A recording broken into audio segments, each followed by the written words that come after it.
This is Media Sales Mastery, the podcast for media sales professionals. In each episode, we bring you information, insights, and ideas from some of the industry's top thought leaders. Connect with us to help pick the topic and guide the show. This is Media Sales Mastery, the podcast for media sales professionals. Happy 2025, Happy New Year.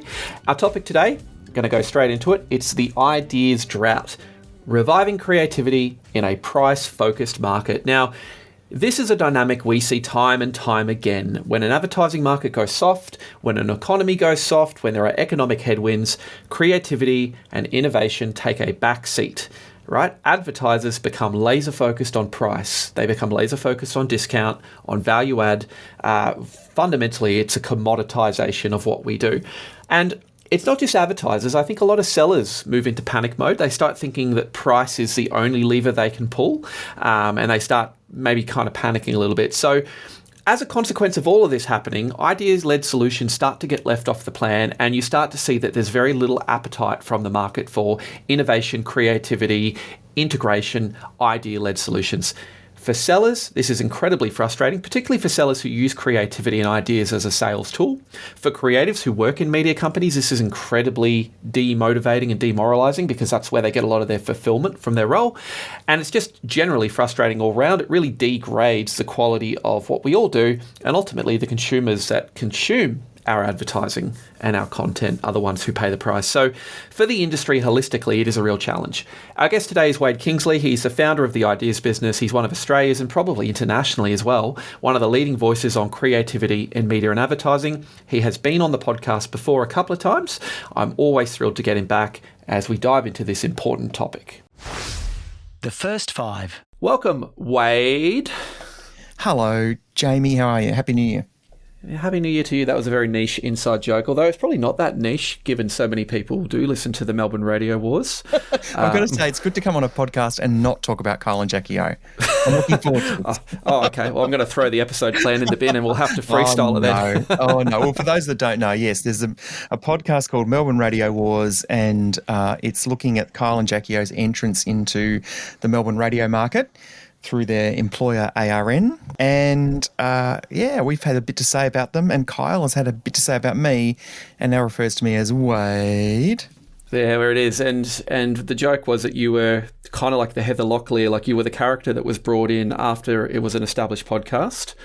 And I kind of likened you to Poochie from Itchy and Scratchy. I like that one better than Heather Locklear.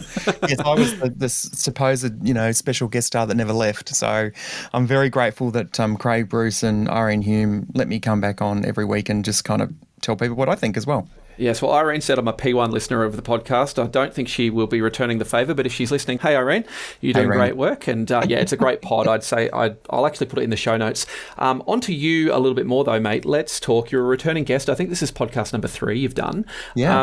Tell us a bit about the Ideas business. What's been going on there? Well, we've sort of evolved a little bit, like everything, and we're going to talk about ideas and evolving ideas a bit today. But what's really happened for me in the sort of nearly 8 years I've run my business is what started as a creative consultancy has kind of kept the strength of working with people on their creative problem-solving potential, so through training and workshops, and I do a lot of that kind of stuff for media companies and other companies as well. And really what I think has emerged out of that is I'm kind of also running my own creative shop where I'm creating ideas for products, services, brands, for myself, for my family, for friends, doing the actual creative work on that front. So it's turned from being the ideas business to being a business of ideas, if you like. I love that. And I think you're the perfect person for this topic. I remember flicking you a text like 5 or 6 months ago about this thing that we typically see when an advertising market goes a bit softer or when there's an economic headwind, which is this idea of like the ideas drought, meaning, everybody seems to kind of very quickly default away from wanting idea-led solutions, integration, innovation, market first, etc. And it does become quite commoditized, and we do feel like things like price and value and bonus and all that starts to become a lever and very much the driver of commerce in a media market. This isn't going to be a doom and gloom episode, but does this concept of an ideas drought, and particularly in the current zeitgeist, like does this resonate with what you're seeing broadly in the market? Well, I've got to say, if there's an ideas drought and I'm the ideas business, I'm in trouble because I don't need an ideas drought. I need an ideas flood. But in the context of media, I think, what wasn't spoken about very much in 2024 and probably even a little bit in 2023 was the fact that Australia as a country, and I know we've got listeners from other countries as well, but Australia as a country was technically in a recession. If it wasn't for government spending, the Australian economy was in negative territory. Government spending propped that up. And as a result, the advertising industry feels this the most. We feel the early stages of growth when things are going well, but we definitely feel the early stages of pain. And I think it's worth trying to work out why that was the case before we get into kind of like the creative and the ideas side, because obviously the macro, the economic conditions really govern a lot of what's happening in our industry. So there are a few profitable media companies in the world. They're really the big ones, and they're the ones we all know, Google, Meta, etc. And then there are local media companies that are still profitable but have struggled more recently because of the effect of money moving there. Now, what's interesting is consumers haven't changed. So I look at this and go, am I waking up tomorrow and wanting a different style of advertising than I did 10 years ago? Probably not. I'm not interested in Super Bowl commercials in the US. I'm not interested in this new brand campaign as a consumer. I'm not sitting around going, gee, I'd really love another banner or a performance ad or just some Google search words. Consumers' mindsets haven't changed. What has changed, obviously, is where the money goes. And I think the publishers and the sales teams that focus on not only following the money, but putting their best foot forward in terms of what they can offer to reach consumers are the ones that are still doing well. Now, if you look at the different categories, out of home is obviously doing really well, largely due to the digitisation of the inventory across all the companies, things that used to be static inventory are now digital. Obviously, since COVID, everyone's back out and about again. And it feels strange to say that because it's just gone back to normal, but there was a time we didn't go out and now we're back out again. So that's obviously benefiting mass transit media and out-of-home media. I think audio is still pretty good, but the money's moved from radio to audio on demand. Certainly the audience is moving that way, and that can be existing radio shows and podcasts, obviously, but, audience and money are moving there. Where it's really felt the most, obviously, if you're in TV sales, you've been in a world of pain. Probably print, is having a small renaissance with some niche publications, but the mass market publications have been in trouble for some time. So I think it's a little bit of a yes and no about the ideas drought, because I think some people are handling it well and some people it is probably the drought and the rain will never return. And the ones that are handling it well are focused on creative solutions that help reach an audience. And that won't change. I mean, we could be sitting here in 5 years' time and we're all working for Meta and, God help us, Google and everyone else, or some AI bot that's employed all the media people in the world. But the reality is, if you're still focused on finding a creative way to reach an audience, to engage that audience, to motivate them to purchase or change perception of your brand and product, you'll still be, I'm trying to think of the right word to say in the drought, it'll still be raining at your place. How about that? Yeah, well, I think it's funny because that's such a good setup of kind of what's happening at a structural level. And I think going back to it, we tried to define, I think in our first episode, like what is a creative media solution? And I think where I kind of very clumsily landed was like, it's a solution to a problem that's functional and novel at the same time. And the secret sauce there, I've always felt, is if you can lead with an idea, if you can lean on creativity as part of your sell, you're creating a different type of value proposition. You're taking things away from the objective into the subjective. And so I guess the thing that I want to kind of hit you with first in the main topic, Media Sales Mastery. What are the telltale signs of an ideas drought? Like, where do you start seeing if the market starts to have less of a perceived appetite for those kind of like high-level creative, innovative, market-leading, media-first, all the buzzwords? What do you think are like some of the telltale signs that that's upon us, and how would we identify that? Well, I think people giving up is a telltale sign. I mean, it's a really difficult thing to get your head around why people would all of a sudden say, well, you know what, we won't even pitch creative solutions to market, or we won't invest in the team that create those solutions to pitch them to market, or we won't invest in creating our own IP that we can commercialise. So I think the first place to work out if there's an ideas drought, particularly in the company that you might be working in, listening to this, is what's the structure of your creative solutions team? Are people still investing in that? Has it been trimmed back substantially? If it has, then you might be sitting in a company who the C-suite have decided they don't value creative solutions as much. On the flip side, I know there are teams within media in all countries where they are still investing in the creative solutions team and actually adding resource. So they're adding people who have different skills. So go back a couple of years, you might not have had a specific social media person working for the brands who advertise on your platform. You probably had social media people for the content you created, but not for brands. You probably didn't have an influencer manager. You probably didn't have some of these roles. And I think if you look around you and you go, who's here? Headcount's always the best kind of measure of how we're going. You look around and go, gee, we used to have X amount of people. And I've certainly worked for these companies. They used to have a lot and they've deliberately trimmed back. So that's the first place I'd look. From the market perspective, I don't know about you, Jamie. I've never met a marketer that says, you know why I got into marketing? Why I really, studied hard and got in?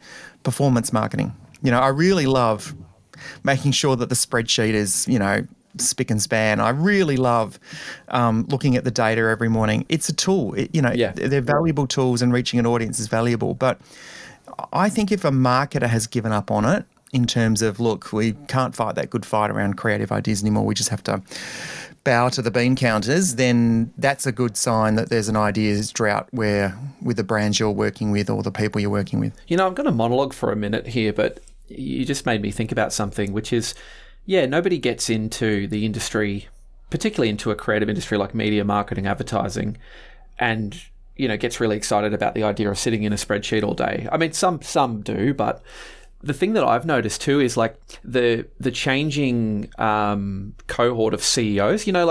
If you think about it, it's like it used to be that a traditional CEO kind of came up through the ranks and they were kind of the technicians and they would grow through the company and eventually elevate to the point where they're the leader. Someone like a Don May from Domino's example.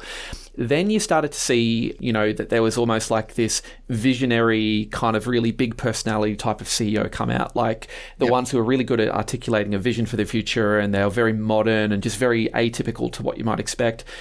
And I feel like we're kind of now moving into like this world of almost like the CFO is the fast track to the C-suite. You were going there. The bean counter in the CEO's chair. And, and what's funny though about that is I actually think it's not going to be too long before the bean counter is surpassed by the technology kind of digital CTO type of person. So it's just interesting. Like you look at companies and you go, there are kind of these like, the tectonic plates of a lot of these companies and big advertisers are shifting too, just in terms of the corporate structure and what it seems to be that the leadership is actually kind of looking like.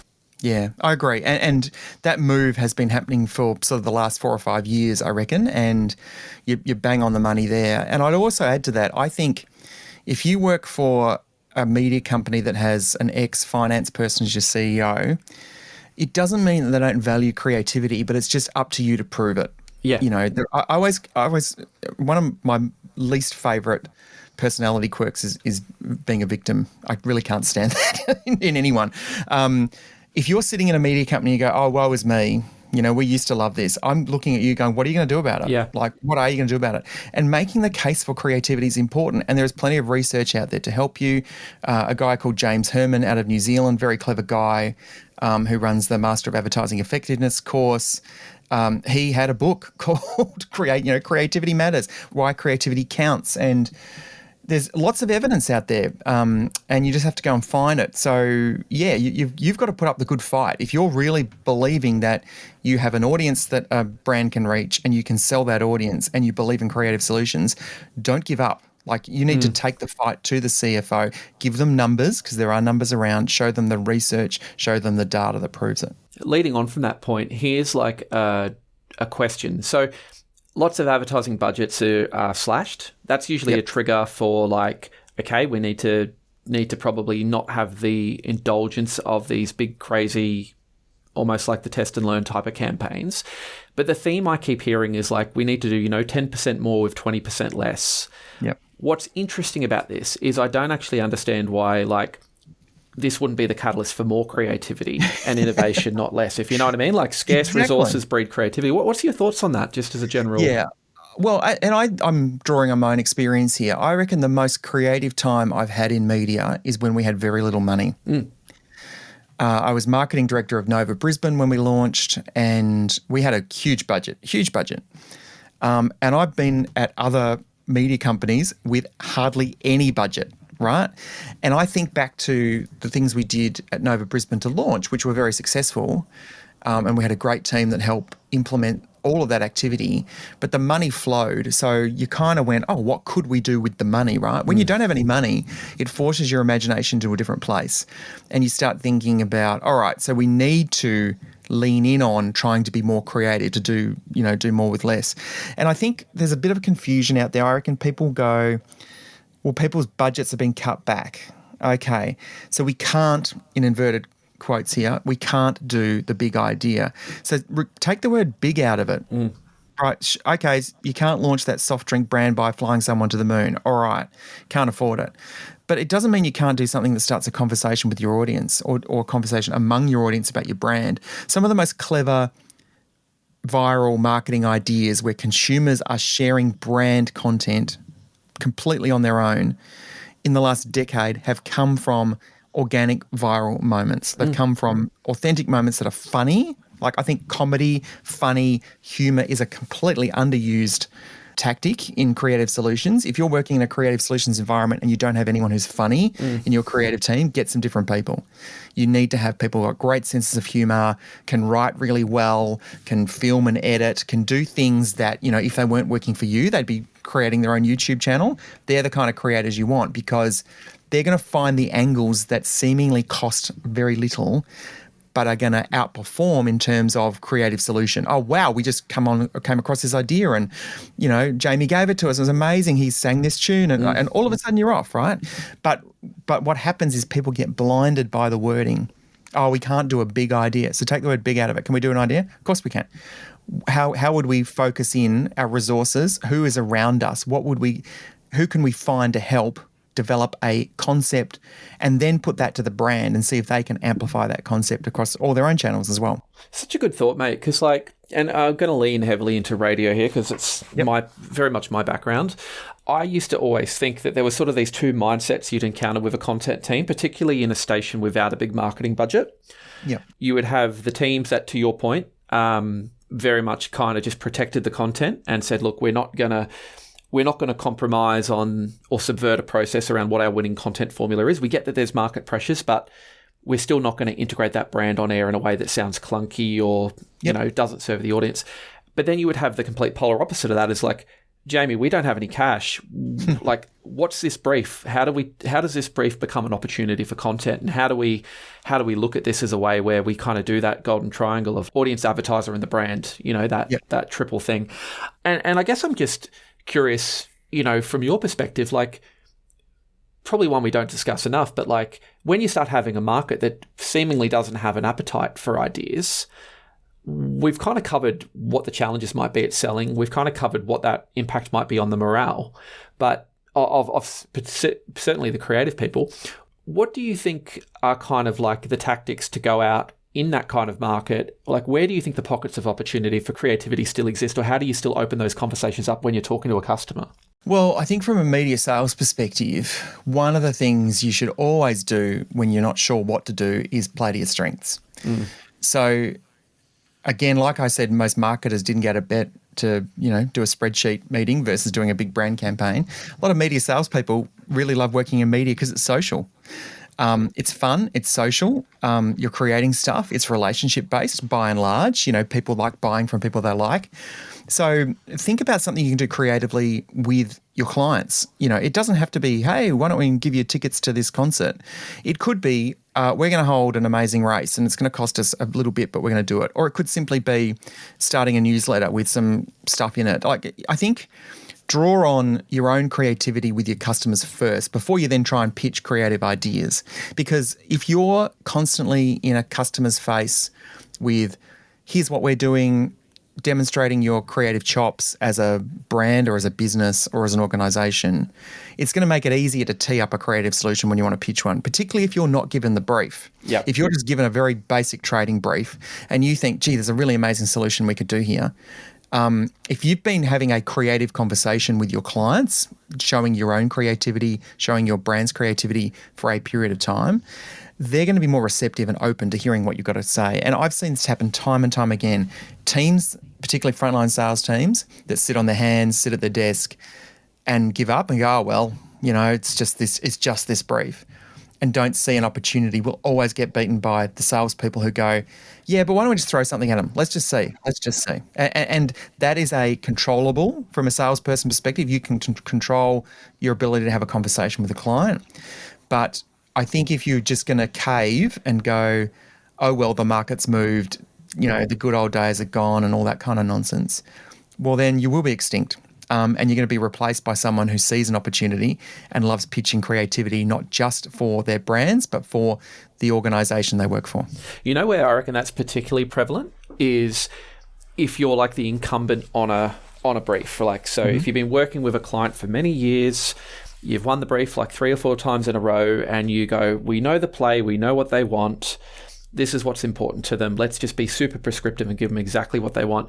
And then you lose it and you get surprised and go, hang on a sec, we ticked every box. Yeah. And what you often find is that whatever the competitive set did there was just more emotionally exciting to them and or subjectively more valuable to them, because the other publisher is going to be there intent on showing their best thinking and their best creativity. Whether or not that got bought, right? This is the part I think is really interesting is I remember having a discussion, this was a long time ago, I don't want to oust who I was talking to, but let's just say it was a very senior executive who had a purview over the cost centre of the business, about a creative role in my team. And I remember saying, this is a vital resource, this is so important to have this person in market, they're a tactile resource, there's all this spontaneous collaboration that happens, there's all this intangible stuff. And he said, look, you've got to give me the data, because what I'm looking at in the won and lost report is that your idea-led solutions aren't selling. And it's well, let's flip it around. But how many of these, trading-based solutions or price-based solutions are still being won as a consequence of the client being so enamored by the great idea that they feel emotionally good about buying the simple spot and dot buy from us? Oh, hallelujah. And you can't capture that. Well, and in the consulting work I do with media organisations, particularly around brief responses and creative solutions, the opening kind of slide of everything that I do talks about the fact that a brief has 2 jobs. One is to win the money. Okay, absolutely, that's what we're here to do. But 2 is to build the reputation of the team who are pitching ideas back. Because you're not going to win every brief. Even on a trading brief, you're not going to win every brief. So you should always be thinking, okay, we've got this response, this looks good. Does it tick both boxes? Is this the best chance we've got to win the money that we're being briefed on? And I think somewhat more importantly sometimes, is this going to add to our reputation in market? Because what that means is 6 months down the track, when you haven't had a win in terms of an idea response or anything creative, someone out there finds a brief and they go, you know what, we should give it to Jamie because, they're always batting up stuff to us. We always love it. We never bought anything. Let's give them a go at this. And you'll get a brief that someone else won't. And that's gold. If you're not leaving any money on the table and you're able to have an exclusive conversation with a brand about something you could do with them, you put in the hard yards and it pays off. The trouble for the bean counters to understand, I'm very, very general here when I say bean counters, it's often harder for them to understand because it doesn't appear on a spreadsheet. It might appear in the marketing tracking or media eye or other things about the creativity of the team and the relationship and those sort of health checks. But those 2 things should be looked at together. You should never go, well, we're hitting budget and then not look at your reputation in market for being creative and delivering idea-led solutions, and vice versa. You've got to win the money. I'm not removing any kind of responsibility for winning the money. I'm a commercial animal too. I love winning a brief for the fact that it gives the business money. I worked on one a couple of weeks ago for a company and I was really focused on getting that win, right? But I encouraged them to be really focused because they had to deal with it more ongoing, the client.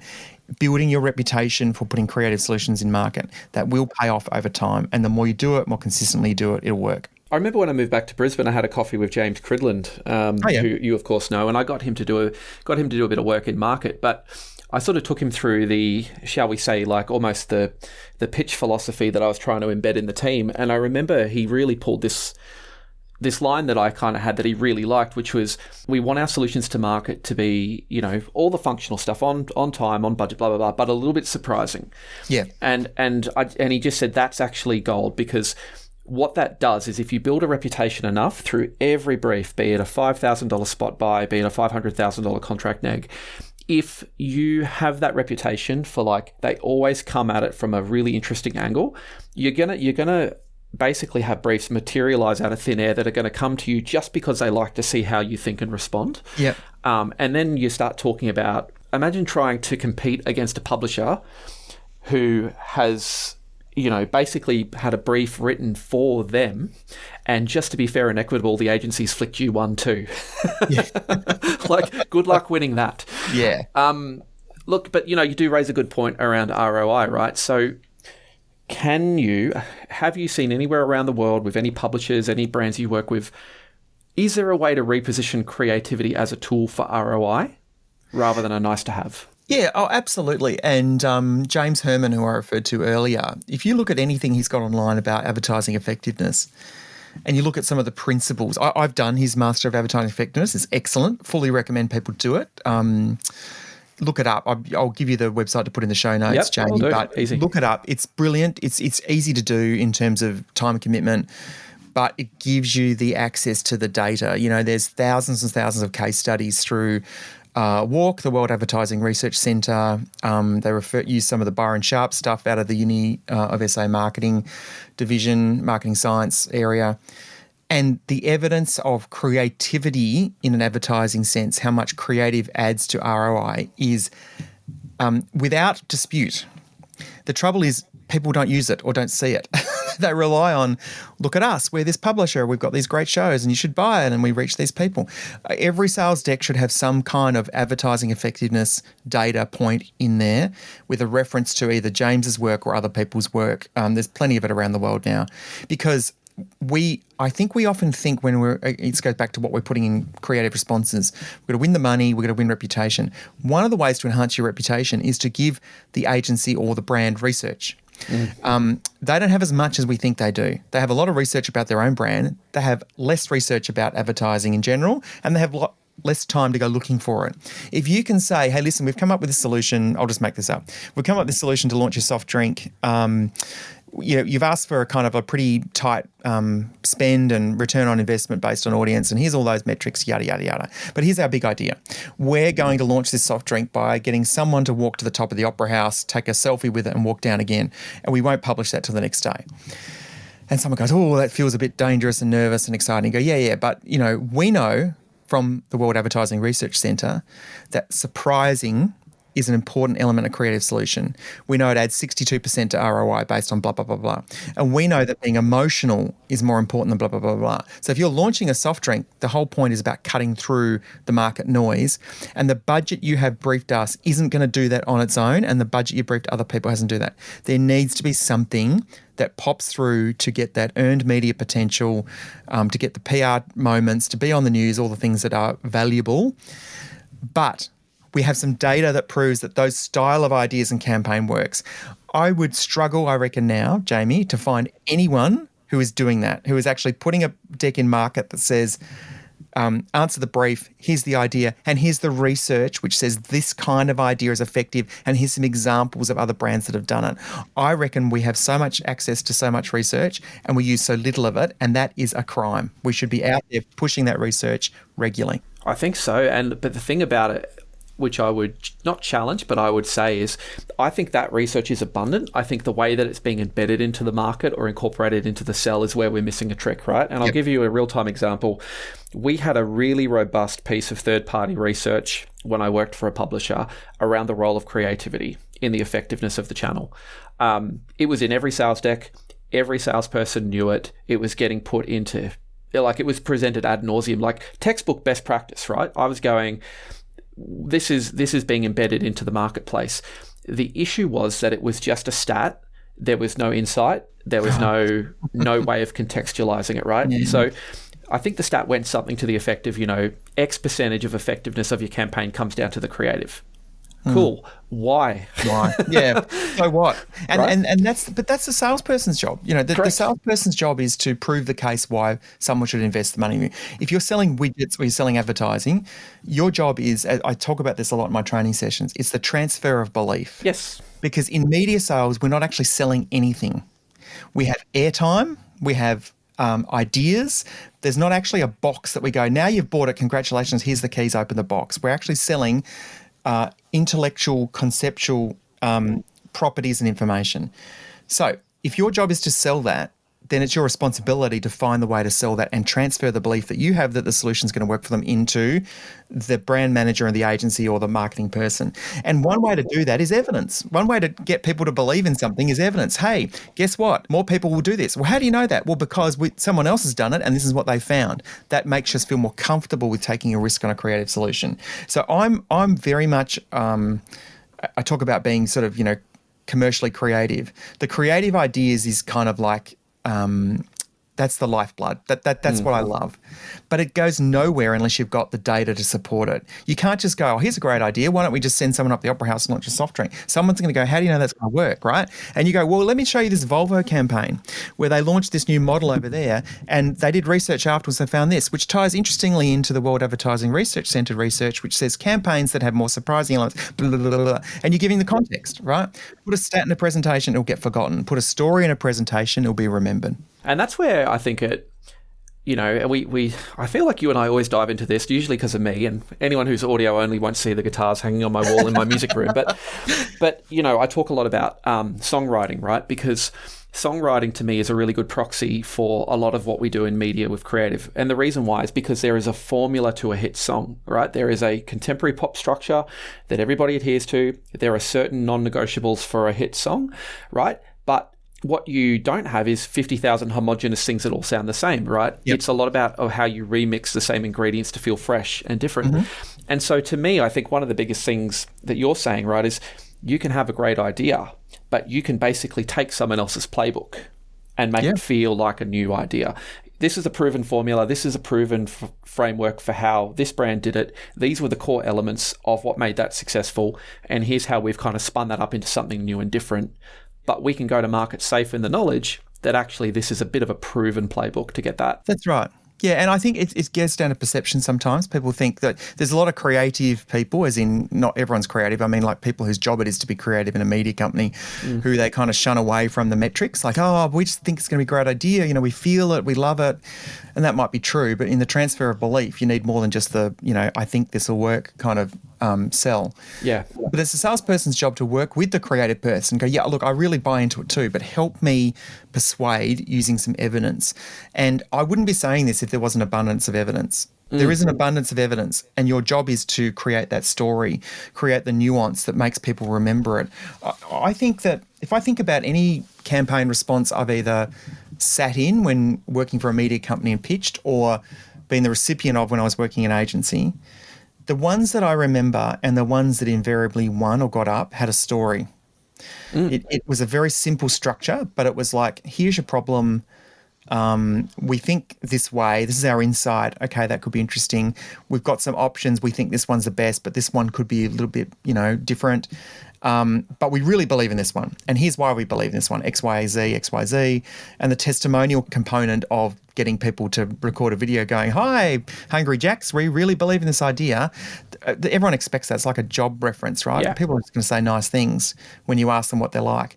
But putting data against a story, I think, is where the magic can come. And if you're not doing it and your competitor is, I'd say look out, because I would like my chances against someone who's telling a story using data than someone who's just telling a story. That storytelling thing is actually something that I've been diving into a lot lately, because it gets thrown around a lot, right? We all know the power of storytelling. We all understand it. And I think particularly in the context of right now in the market, like, it's a really powerful tool, because I think there's a lot of brands at the moment that are kind of dealing with some challenges that are not unique to them. Yep. And being able to leverage that and go, hey, we had a similar brand with a similar challenge. Here were some of their concerns. Here were some of the things we explored. Like, that's just so powerful at the moment to me. It's almost like bringing a case study to life in a more organic kind of way. Well, and look, I would love to ban the words case study, and I'd like to replace them with case stories. Oh, because a case study feels like a research piece that no one's going to read. Yeah. Oh, you got a case study. Oh, yeah, that's just like you telling me how good you are. Well, I expect that from you. A case story is, okay, well, what invites inquiry? People go, well, what is the story? Well, the story is that brand X went from blah to blah market share because they did this thing that did Y, and then we've got the result here in Z. Oh, okay, that's a story. Case study, I don't know. I feel like, I honestly wonder if the case study is dead. I wonder if people don't value it as much. I wonder if they just become so vanilla. Like I say, it's like someone putting a referee's name on a job application. Well, of course they're going to say something nice to you. Give me a referee that, you maybe had a little bit of trouble with or challenge with, but they can give you more insight. There's no insight in a case study. It's just a proof point published doing it. The insight is in the case story because it's actually about saying we've taken some data and we've taken some creativity and we've put them together to form it in story that will help you buy into what we're trying to say will work for you. You're reminding me of a very terrible idea I had at one point where I was like, why don't we have like 3 case studies of where we really bombed? I love it.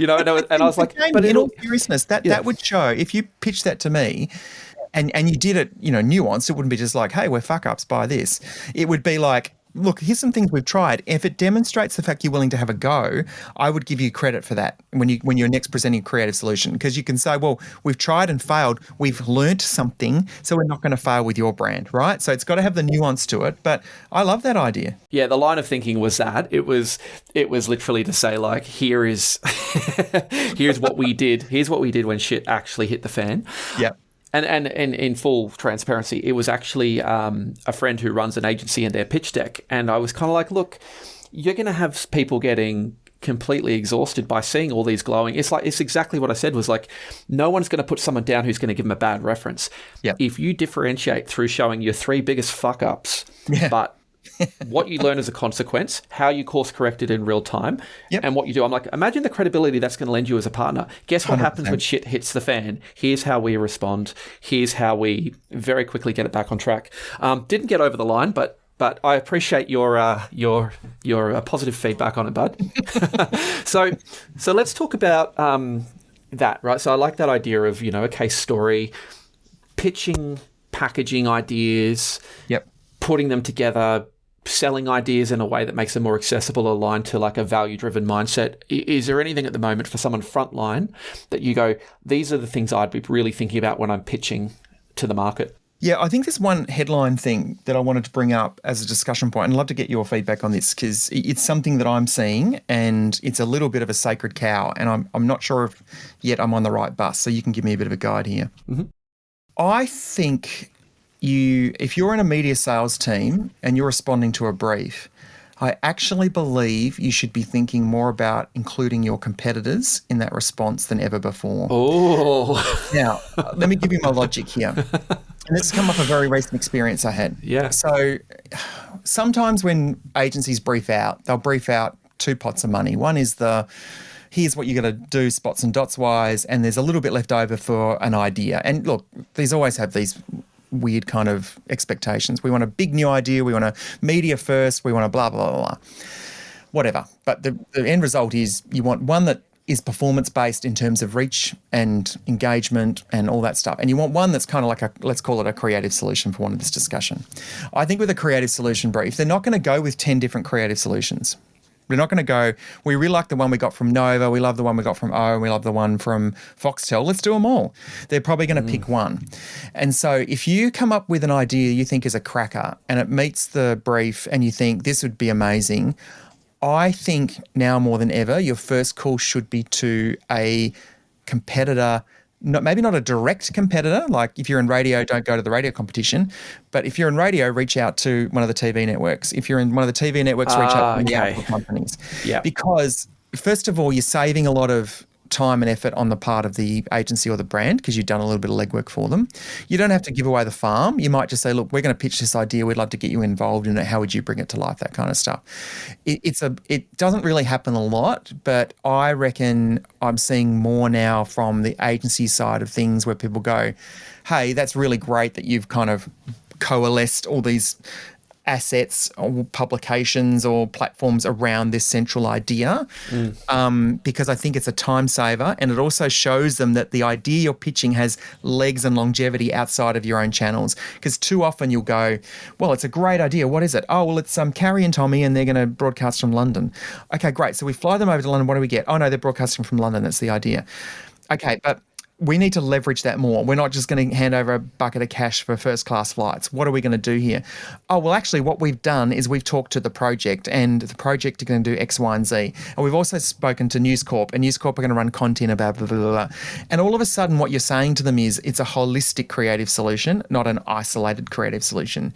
So what do you think about that as a way forward? Okay, I love that, and I'm glad you qualified it, because I thought it was like sink the boot into the competitor more in your pitch. I think that's awesome, mate, and I do agree. Like, I mean, even if you jump into ChatGPT and literally go, as a legacy media company, what should I be focused on in the next 3 to 5 years? One of the first things it'll say is it's like you have to start doing that kind of stuff where you actually start doing strategic partnerships with other channels. Yep. Knitting together solutions and taking them pre-packaged into the agency. Yeah. But it's, and it's not like people don't pay lip service to that, but I think often the rules of engagement around that have always been a bit clunky. Yeah, what happens is you rely on a CEO and another CEO talking to each other and go, hey, listen, let's team up on a couple of things, or a head of sales doing that. But why wouldn't, if you're an enterprising salesperson and you actually believe in the solution and you go, you know what, this is a great idea. I reckon this would really come to life if we talk to this out-of-home company. It's not our budget, right? We're not promising them dough, but we're saying, look, we've got an idea. We think this is a good idea. We would love to know how you would amplify it, and we can then advocate on your behalf to the client. Or, hey, maybe you got briefed as well and you're struggling to come up with an idea, or maybe you've got your own, but let's try and find common ground. I think the days of kind of like, and this goes back to the core topic around the ideas drought, when there's less money for ideas, it doesn't mean that there's no ideas. It means there's less of them in the market. That's a problem, and that's something that should be fixed. But if you're dealing with a market condition, let's say, where the pot of money, the ideas pot of money, or this separate magical pot of, like, if someone cracks the idea, they get this money, you should be thinking about that being more split than it ever has, rather than getting 100% of that. Try and get your market share through the other pot of money and try and get the most efficient buy for them. But team up with someone, one other platform or publisher, and just go, listen, because also it gives them confidence in the idea. If you've got two publishers coming at you going, we really believe in this core concept called sending the guy up the opera house with a can of soft drink, here's how we're going to bring it to life. You're ticking so many boxes for the client and the brand. And the most important one, I think, when we're selling belief, is you've got another person advocating for your creative idea in the same room at the same time. 100%. And at a real tactical level, the way that you get adoption when it comes to that, I believe, is when you and insert other partner have identified a pot of money that's not currently designated to either of you, where your 1 + 1 equation equals 3, right? So, and this is a very, I'm not sinking the boot into TV, but working in radio and out of home, there were a couple of deals I remember where I did pitch. It was funny, as a consequence of like working in out of home, I was always like, it'd be so good to work with radio here because they can actually really complement what we do, not just from a out of the home perspective, but like talent, content, amplification, the way that we can interact with the two. But what was funny was that, you would try and do that, but then when you'd suddenly go, hey, they're spending quite a bit of money and they're not spending much with either of us, I think we should go in and have a conversation. Like that actually got a lot of adoption from both businesses, because suddenly you're playing in a completely different pool. And the analogy that I loved you said before, which I think is something we need to think about, is often we think of a shrinking budget as like just a pot of money that's diminishing, and the client's having to be increasingly selective with what they choose, and they're having to get more out of that budget. The way that I think people need to reframe this is that budgets don't shrink like that, right? Like if you think of your wallet, you have a lot of little different buckets of money. You designate some money to this, some money to this, some money to this. You can move that money around and you can go for different parcels of money in that wallet. Like, I think sometimes there's a mindset shift that we need to have of like, there's still available dollars. There's still a lot of money being transacted in media. Maybe what I need to do is actually just think about where I'm currently kind of fishing for the opportunity versus where I need to maybe just position myself a little bit more over here. And actually, I've got a big opportunity over here. I just didn't see it before. Yeah, exactly. I love that. And I think that it's worth reminding yourself as a media salesperson this. People still buy stuff. Consumers still buy stuff. Brands still need to reach consumers, and it is harder than ever for brands to reach consumers. There are ways they can do it that are more targeted, more pointed, more accountable, more attributable now than there ever has been. That's great. But the reality is if you're sitting there and you're a brand manager or a marketer today and you go, gee, I've got to just ship this product and I need to sell this many by this date, you're also looking for the ways that punch through. You're not sitting there going every single dollar has to go to performance. If you are, you're crazy, because there could be 10% of your budget you could be going, what's something that's just going to really kind of get us into the news cycle or is going to just pop through a pop culture way. It doesn't have to do amazing, but it just has to do something. And those people and brands out there exist. So if your job is to sell media solutions, find those people to work with. And if you don't believe that they are those people, show them the data and evidence that can convince them that creative solution can do it. It always goes back to the same place, Jamie, is that you have more power as a media salesperson than you realise. You have to keep across the category and industry trends by reading the Fin Review, reading any business Wall Street Journal I read every day because it's got stuff in it that's just about what's coming next and what's happening in different industries. And then you can go, hang on a minute, that's interesting that medical supplies has gone up 10% since COVID. I would have thought it's gone down. Oh, interestingly, who's benefit from that? Oh, it's Johnson & Johnson. They've created this new thing. Hang on a minute, I didn't know about that. Maybe there's a whole audience who don't know about that either. Maybe I should pitch them an idea to get that product known and sold. There are leads sitting in front of people and little crumbs that are pasted through business pages every single day that as a media sales professional, you can get ahead of the brief by actually looking at them and going, that's an opportunity. Could not agree more. I think Fear and Greed is one of the best Australian resources for that, the Daily Business Podcast. And I can think of the one example that comes to mind straight away was during COVID, where I remember getting hearing something about, Breville were just selling, double-digit coffee machines during COVID, right? But why was that relevant to me? Well, it wasn't that tenuous of a link. We had a major alternative milk provider that needed to pull a big billboard campaign down because they saw COVID basically impacting their audiences, which it did. The minute I heard that, we got on the phone and said, hey, listen, massive opportunity here to just adjust your strategy and just go into retail and be at the point of purchase. Yep. Right? Because they were wanting to target people in cafes, asking for this type of milk. Instead, It's like, no, it's a home option.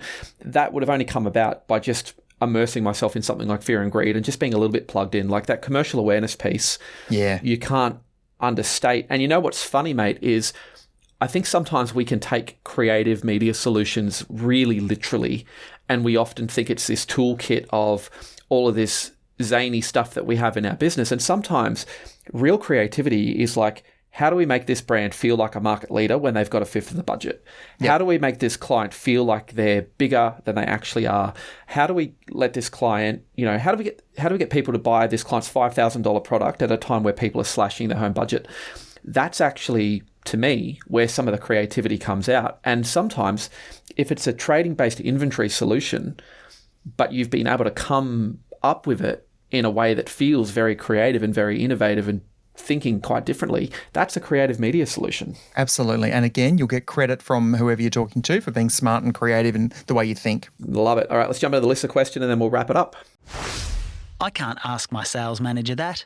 Hey Jamie, what strategies do you have with agencies who brief you for an integrated solution and then unbundle and only take certain parts of it?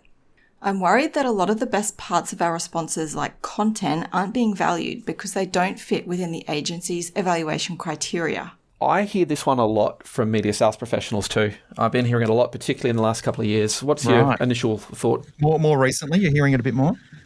Yeah, I mean, particularly anyone who's in sort of like a digital publishing space, because if you think about their inventory mix, they'll often be able to produce content, advertorial, all this great stuff, but then they also have very standard ad kind of buys.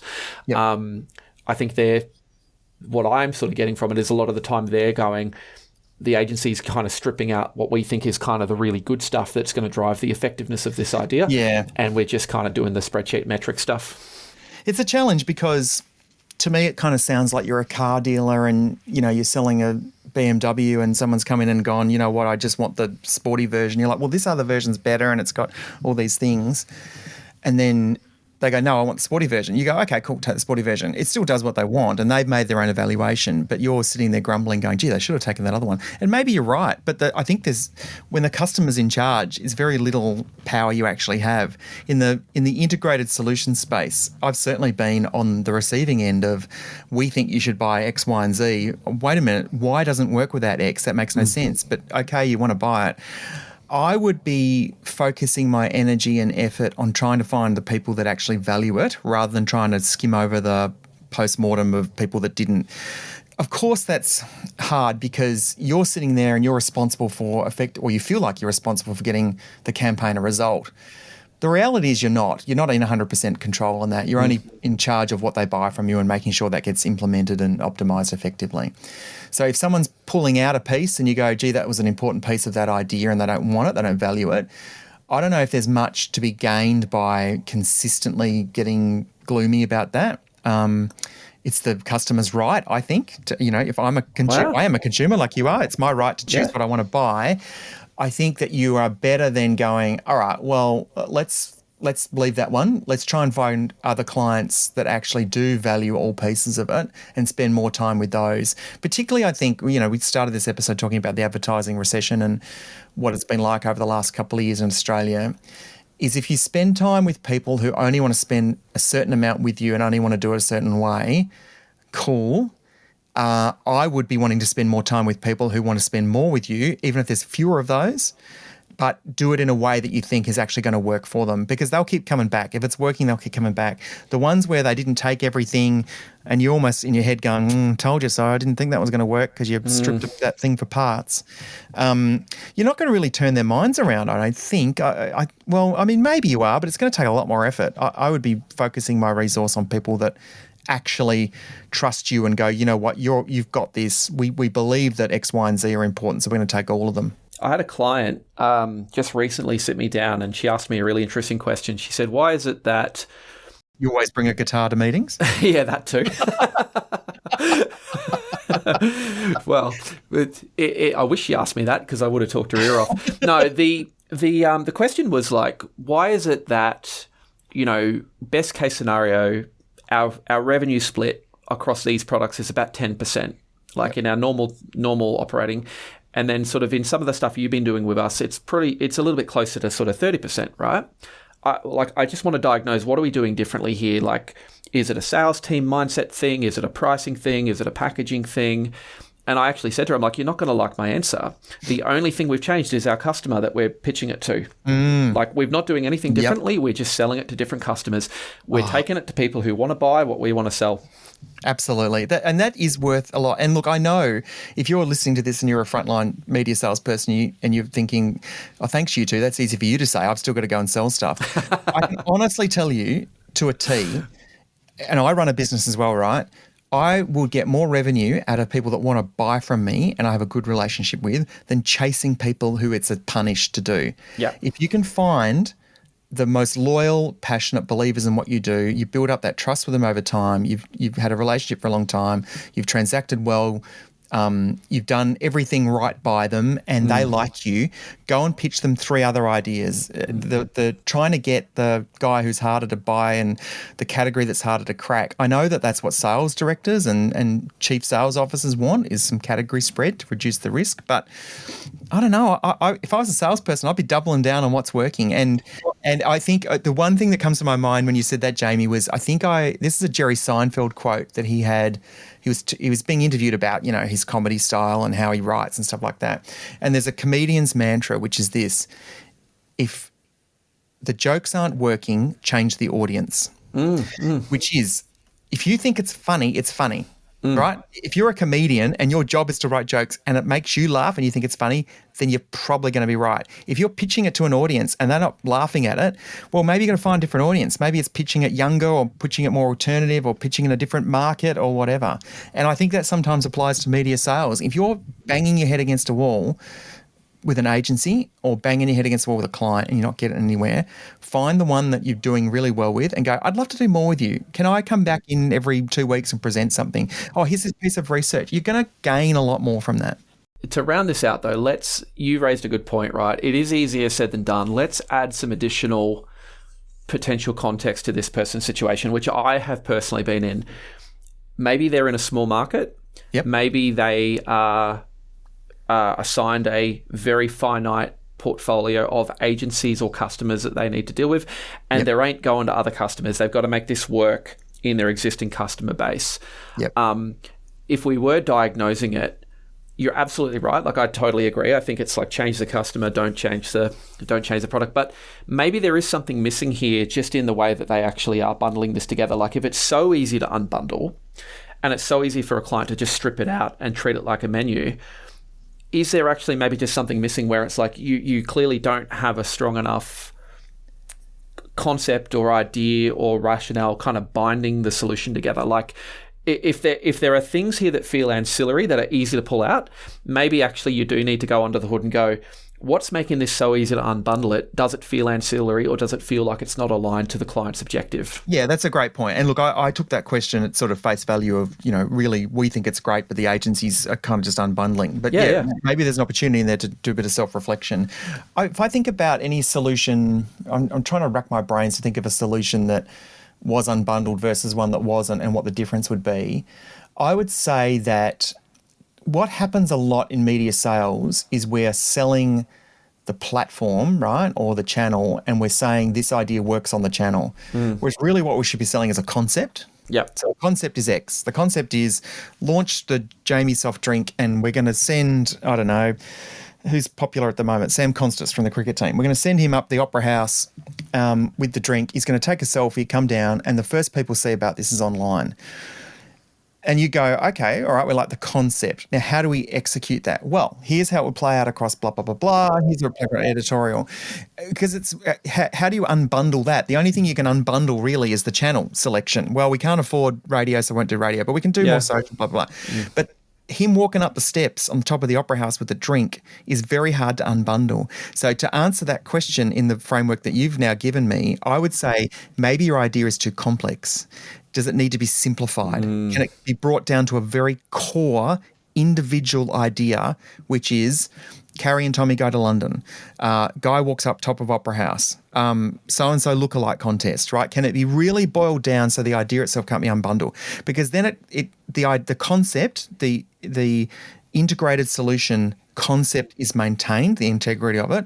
And of course, then it's going to be a budget consideration. Of course, it's going to be which channels work effectively. And maybe they have the right, in my car dealer analogy, to say, yeah, look, I don't feel like I need those channels, but I see what you're saying. You think it's going to be more effective. But the reality is I'm just going to go down this path. It means you've kept the integrity of the concept and it hasn't been all bundled into one thing that's easy to pick apart. And what's funny about that is sometimes you can over-engineer this stuff. And I distinctly remember there was a radio group out of South Africa I was doing a bit of work with years ago, and they were really pushing to sell digital and social as part of an integrated radio solution. Yep. And they were going, their approach, which I actually thought was the right one, was, we do all this great content on air, we capture it all day, and then we kind of amplify it on social. Right? And we amplify it digitally to have later. And we're trying to basically get clients to buy the whole thing. And they're coming to us for radio and they're just buying the radio because that's what they value. Yep. And we ended up workshopping it a bit. And we literally came to the conclusion that the only thing we had to do was just flip the order. Create something socially and amplify it on radio. Yeah, simple. Right? Literally just changing the sequence of how you think about stuff sometimes can make something feel like it's part of an ecosystem as opposed to a bolt-on. Let's give listeners a takeaway here from this question. So the question was, what strategies do we have for agencies who brief you for an integrated solution, then unbundle and only take certain parts of it? There are three things I think you need, just based on what Jamie's just said, what I'm saying. The first is simplification. Maybe that it's too complex. Maybe there's too many working parts in your idea and you need to make it one core, simple concept or thought. That's the first one. The second one I'm going to say is story. Is your concept a story? Do you have data to support that story? Are there ways we talked about earlier around case stories versus case studies? How do you make people feel more comfortable with it? So we've got that one. And I think the third one for me is the strategy, which is what you just talked about. Are we going about this the right way? Is it easy to unpick because maybe we've made it easy to unpick? Is the strategy that we're trying to sell, in your example, radio and social second, maybe we need to reverse that. So if we kind of go simple and we look at story and we look at strategy, I think that's a good little checklist you can apply and see how your responses stack up. I think with that rundown, you've just effectively muscled your way in as co-host on a second podcast, Wade. So this is what I do. I just come on and I won't go away, Jamie. Look at that. He's like, okay, let's just run this down, Jamie, and then we'll wrap up the episode. Oh, you know what I was actually going to say as my little final line for you. This is the best content marketing campaign you've come up with to launch your new soft drink, because I've just dropped it in conversation about 6 times. So well done. I just drank a litre of red cordial on the call, as you saw as well. Yeah, no, it looks really tasty, Jamie. No, but honestly, mate, I always love chatting. I love the way that I do an episode plan and then I throw it in the bin after the first question. Hey, before I let you go, always a pleasure. You always add so much value. Definitely, just as my takeaway, it would be like, go listen to the Melbourne Radio Wars with Wade, subscribe to the Morning Muesli newsletter. My new newsletter I've started, Food for Thought every morning. What's your daily podcast, or what's your weekly podcast, or what were you doing there too? Weekly podcast is The Creative Coach. So, yeah, I'm kind of a bit everywhere at the moment, but Melbourne Radio Wars is really exciting if you're really into radio. In fact, we have a lot of people who, believe it or not, don't know anything about radio that love it. So there's something going on there that in the chemistry between the three of us that we love. Morning Muesli is my daily newsletter that I've just started this year, spelled M-U-S-E-L-Y. So Muse in terms of being inspiring, giving you a little inspiring thing to start the day. As I said, that's a delicious pun. Thank you very much. It's Food for Thought, which is another delicious pun. Actually, we didn't say that. One thing you could do is actually add more puns to your story and your pitch. That'll help things get along the way. And the third thing, yes, the Creative Coach podcast. I'm starting a new series of that next week, actually. So episodes come out weekly, just a 5-minute episode, just a creative hack or hint to help you unlock your creative potential.